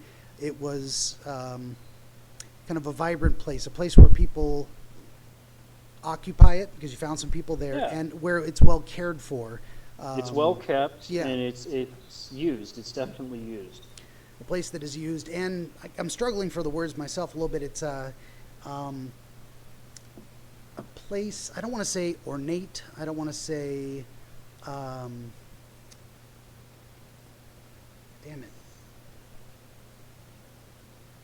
It's a place, if this resonates with you, a place you would expect to find something important. Yes. Almost like you see the old libraries, and they were really well crafted because they were going to house the ability for people to come and gain knowledge, and they put a lot of attention into the woodwork and the materials used, that kind of thing. It's it's very important that you say that the mansion versus hovel versus cave versus it's a place of inherent value that also contains inherent value that is belongs in that kind of a space, which gives significance to the people you find there. It's like these were the people that you would expect to find in a mansion, in a place of importance. Yes. And we spoke a little bit more about the idea that they would be keepers of secret knowledge or have understanding that you lacked. Mm-hmm. And that they seemed generally surprised that you would get there, that you would have access to this place. I don't know if that if that resonates with you at all in terms of your waking life and your experience of seeking knowledge, or I don't know what to say. You know, I wish I could help, man, but I really don't know what to say either about that, because that doesn't really seemingly it doesn't really reflect my waking life. Okay. Part. You don't have experiences of seeking out wise knowledge givers? No. Okay. Not really. It's not something you'd say you generally desire or have followed that path so far? No. Okay. Just out of curiosity, how do you seek novelty? How do you satisfy that desire? Do you seek it independently rather than going to persons to have them turn you on? I seek definitely independently for the most part, yeah. Okay. You know, that may be relevant as well because you were not invited to this space. The people there were surprised to see you. But I showed up there anyway. But you showed up anyway. You arrived at a new experience, some secret knowledge, without anyone holding your hand and carrying you to the finish line. Interesting. Yeah. No, I think that's there we go. That's I was trying to make sense of why were these people surprised to see you? What do they represent? And we haven't quite gotten gotten there yet, but yeah, the idea that you're a self-starter, a self-motivated learner, and that other people who are already in possession of secret knowledge, or at least secret unknown information other people would not necessarily have, they're surprised to see you. And when you get there, there's a moment of shock, but the wise old man, which is kind of an archetype, he comes to you and he says, well, I don't know how you got here, but welcome. He gives you a welcoming greeting, so that you weren't rejected, you weren't cast out, you weren't made to feel uncomfortable. It was like, well, son of a gun, there he is. He got here all on his own, and they're like, how did you do it? And you don't even know. Is what you told them. Yeah. Is that relevant to your lived experience? Like sometimes you don't even know how you get to the end of a certain quest for new information. It just happens. Absolutely. Yes. Maybe that's what I was trying to... You get caught up in the one point to another, and you eventually reach an end goal, and you're kind of like, wow, how did I do that? Yeah, I think I'm starting to see kind of a big picture arc of this, and I think it is related very much to your innate curiosity, your desire for novel experience, that sense of renewed wonder with the world that you had as a child, the first time you ever did anything. You're looking for that again, and that is a big motivator for you. Not only that, you want to see things from the inside out, and bam, you saw it, and now you're in the mansion. You're in with the wisdom keepers. Wow. You've arrived at this place of knowing, where the people who know sit and share their information perhaps with each other, or they're the keepers of that information, and now in some ways you're one of them. You've suddenly been transported by, what is it called? What's inspiration to the inside of the place of knowledge, by your own actions. That's a very interesting way of tying those two things together. I never really thought about it like that. Yeah, that desire for novelty and the desire to understand, the seeking to know. The stronger that is, it'll take you to secret places, the inside of the earth, the halls of wisdom, so to speak.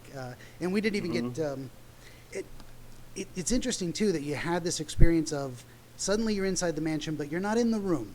You're not in the room yet. You're in the hall, and you have to make that conscious choice. I'm going to step forward. I'm going to enter the room where the knowledge keepers are. You could have just ended the dream there. It could have just been, I see at the end of the hallway there's knowledge, but I'm never going to get there. That might have been. And then all it took was one step, and then you're there. You had to take that final step and saying, and it was a choice. It was, you're not there yet. You can be there if you want to, but you don't have to. You can choose to know these things, or you can choose, I don't care anymore. I'm going to put it down. And it is kind of interesting. You didn't see an exit door behind you, but you never looked. You never even you never even had that moment of questioning. Do I want to know? Yeah, of course I want to know. Yeah, right. Yeah. I'm already here. Right. I might as well see what's in the. Let's go check out that room down there. I'm going to take the final step. I dug a bit into the hallway and the pattern. I didn't know if that was going to have any relevance. It might not. You might reflect back on this and say, there's something there with the carpet and the nature of, say, stepping over the whole thing in a single step. And I don't know what to make of that, and I don't want to dwell too long on it because it may not be.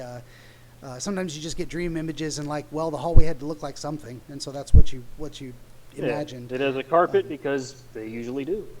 Yeah, and especially the carpet of a well-appointed, high-quality place. It wouldn't just be bare floors, or if they were, they'd be marble. They'd be something of value. It's also very interesting to me that this table at which the men sat was huge. It took up the entire room. So here's the room where the knowledge is, and this table, this empty canvas, this empty experimental space, a space that it wasn't cluttered with objects. It didn't have anything on it. It was completely bare. It was a blank slate in a way. That strikes me as well. Do you have any thoughts on that relative to what we've already talked about?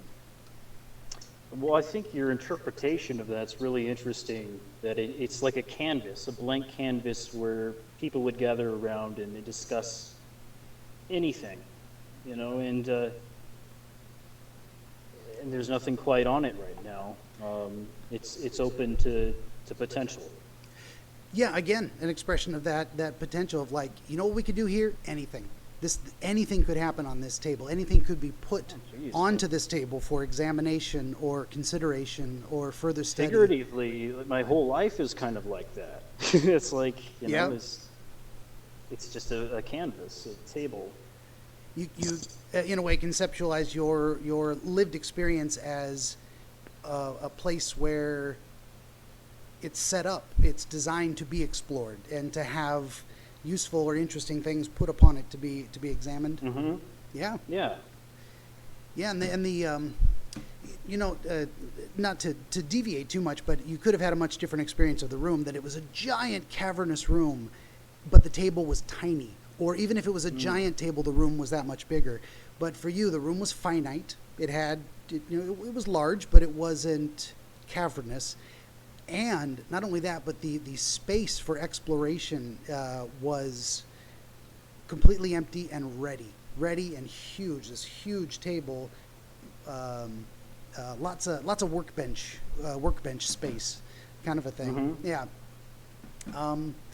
So typically in archetypal sense, the old men represent wisdom, because who knows what's happened. People that have lived a long time and seen it, who can make sense of it, the guy that's experienced a lot. So you've got this archetypal representation of wisdom sitting on one side of the table, and they're surprised to see you, but they welcome you. They're like, you're one of us after all, or at least you made it here on your own, and we congratulate you, even if it was a surprise. Does that feel right? Yeah, that does. Yeah. And then on the other side of the table, you've got the younger man who kind of represents or was attired as a religious figure. And it may be significant that he was in Jewish clothes. It may not be. In some ways, you would have to tell me, is that significant, or is that just what you think of when you think of some kind of a high priest of a temple? That's the image you have? It's not. I'm not actually from a Jewish background, so that particular attire is not exactly significant to me. And I actually related it to a high priest uniform, because I did some searching later on after this dream and found some images of that uniform, and I realized, this looks exactly like that. That is interesting. So you may have seen that outfit in your dream before you actually ever saw it in real life, or at least you have no memory of having seen it before? Yes. Interesting. Then again, you may have seen something similar and your mind made sense of it in that way, but that is truly strange. If we just take it for granted that you had never seen that before, you saw it in your dream, and then you found out it was something real, that's bizarre. I don't know what to do with that. Mm-hmm. That leads towards Carl Jung's idea of the collective unconscious, that maybe there's some really weird psychic shit going on. Do you think there's significance to the fact of that, and also that he was representing like a spiritual figure?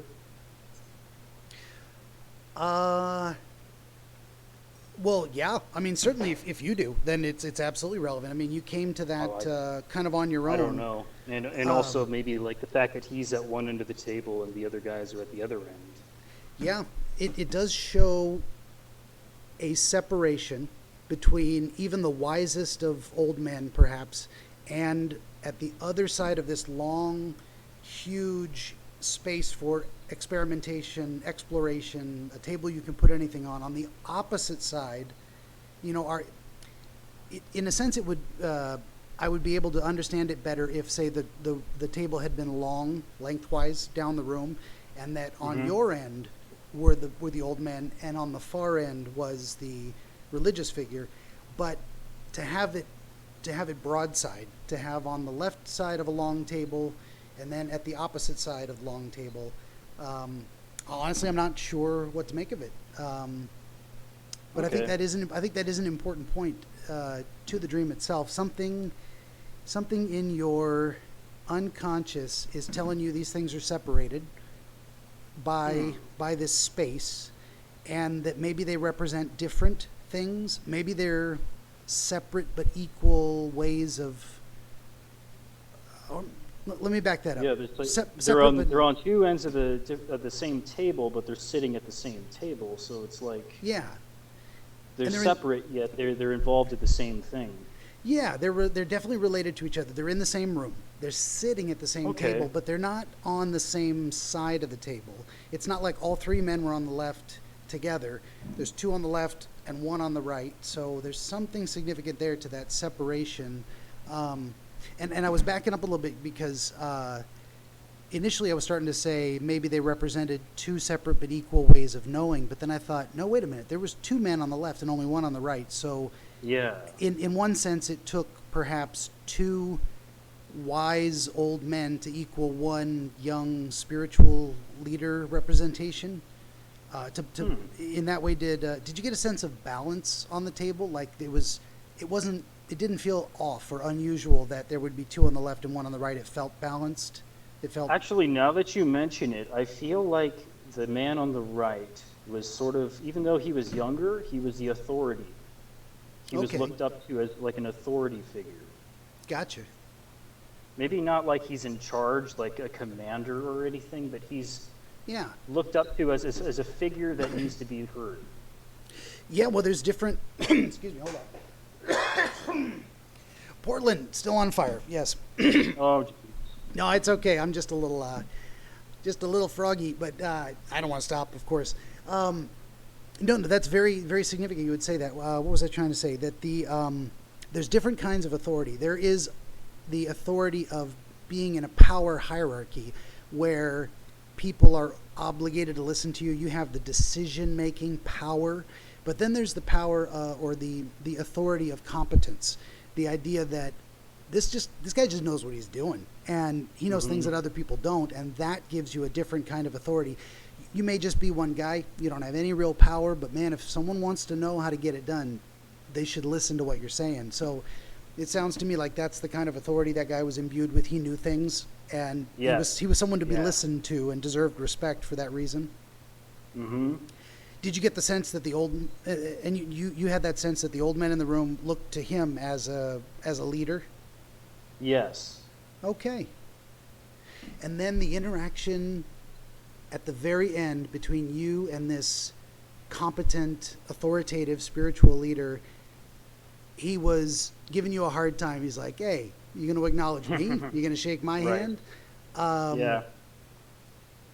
The first thing that comes to my mind is that you have, and this is knowing nothing about you, a little bit, but that you have a background in being raised in a faith, and that you have maybe in recent years downplayed the importance of following that spiritual path in terms of perhaps acquiring more earthly knowledge, and that the old men represent living long and having many experiences, and that'll get you a kind of wisdom that takes you into the inner sanctum of secret knowledge. But once you get there, you'll find the actual authority is the young guy that knows what he's doing, and he's known. He still knows much more, even though he's a lot younger than those guys, because he found his way to the knowledge by another path. Does that make sense? Yeah, it makes a lot of sense, actually. That's very interesting. Yeah, so this dream may be speaking for a unexpressed inner desire to reconnect with your spiritual roots, the desire to seek out knowledge or a better understanding of the world through that more religious experience. Does that make sense? That does make a lot of sense. I was raised in a very fundamentalist religious background, and I moved away from that because I wanted to acquire, knowledge that made sense. That religion didn't really make sense to me, but honestly, it seems to me that leaving that behind, there's still a certain need for a spiritual aspect in your life. Yeah, and it's perfectly reasonable to say, feel a religious upbringing was stifling in a way, too restricting, and you put that down saying, I've had enough of that shit, I'm going to go my own way and figure things out. And now that you've had some of those experiences, that dream may be telling you, okay, you did it that way, and that's perfectly valid, and you should keep doing that. In a sense, I would say you are all four people in the room. You are experiencing yourself as the two old men on the left and the wise spiritual guy, and he's saying that part of yourself is saying, don't forget about me. You're going to acknowledge that I'm still here, and you're like, you smile at him like, yeah, you're right. Right. Yeah. Yeah. Which would also explain my familiarity with this individual, because I was raised in a religious background. Yeah. Now that's really, really interesting. Yeah, and the idea that you've known each other for a long time. It's an old friend. It's something you're familiar with, and in this sense, you didn't experience him as someone threatening. This person did not command you to kneel at his feet. He welcomed you and said, hey, don't forget, I'm here. I got another way of understanding. I got another way to see the world. Look at the world out that window behind us that we can see from our inner sanctum of secret knowledge. We can all see it. We all have this window on what's really going on out there, and don't forget you can look at it both ways. Yeah, I had nowhere to go with this when I came back from taking a pee break, and that's I blew my own. I think you did a really great job, dude. I think you've done a really good job at tying this together and making decent sense of how the mind is trying to express a message through images. Yeah. I mean, not just of course I did, but like just agreeing with you. Yeah, I'm almost I'm kind of blown away. I'm almost at a loss for words of like, that's a deeply meaningful dream, and I'm not surprised that stuck with you. That's something that every element of it was really telling you something that was not yet coherent at the level of your conscious mind, but it really touches every part of who you are and what you want, and probably can help inform where you go from here. You can say, well, I'm gonna open that door. I'm gonna go back in there, and I'm gonna look. I'm gonna look for that information again, because it's not a despot trying to rule me. It's an old friend saying, let's reconnect. Well, I love it. I love that. It really is amazing. Thank you very, very much. Hey, thank you. This is really interesting, and I look forward to seeing your other interviews. Oh yeah, right on. I appreciate that. I really do. I mean, I can't thank you enough for being willing to come on here and share with that. Like this is.